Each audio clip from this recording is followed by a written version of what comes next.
Morning, guys. I'm in my chair again, and we're gonna chat a little bit about that emotional situation.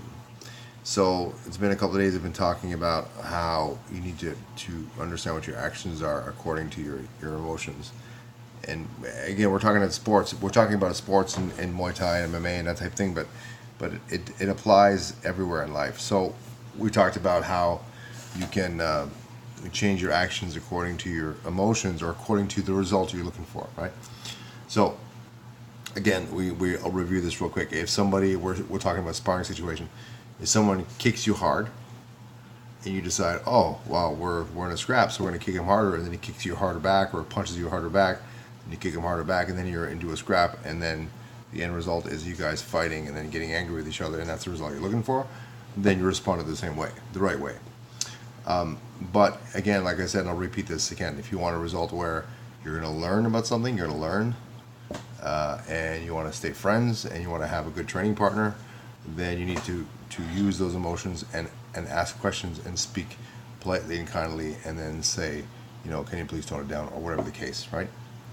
Really important. So I'll give you a very simple example, a silly one, but it makes perfect sense.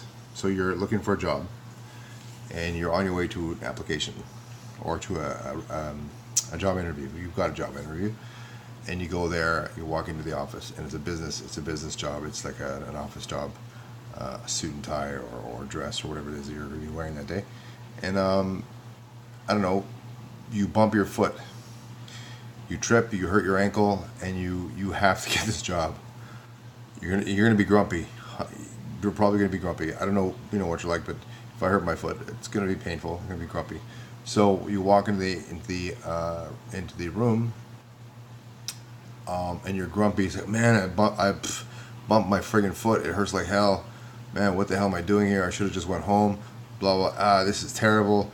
Blah blah." So you're reacting to your emotions. You're acting according to how you feel about your emotions, and you're sitting there and you're trying to get a job.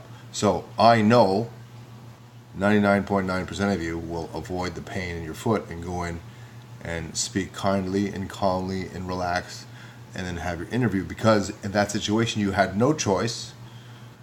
You had no choice but to calm down, let your emotions simmer down, and use the proper actions to get the end result, which is probably trying to get the job, obviously. So if you think about it in that sense, that kind of makes a lot more sense to me, right? For most people that don't train in Muay Thai and so on.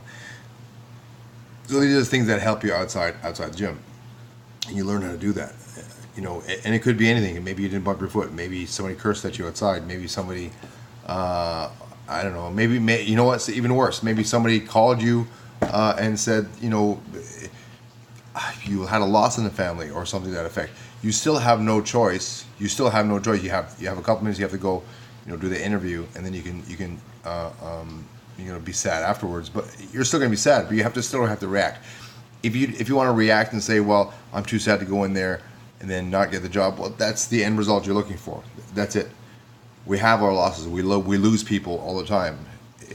It's an extreme example, but it's a good example. So think about those things. Sometimes you need to understand what the end result should be. So any situation you're in, when you're hitting adversity, think about how you feel and what results you're looking for, and then act accordingly. Happy Sunday.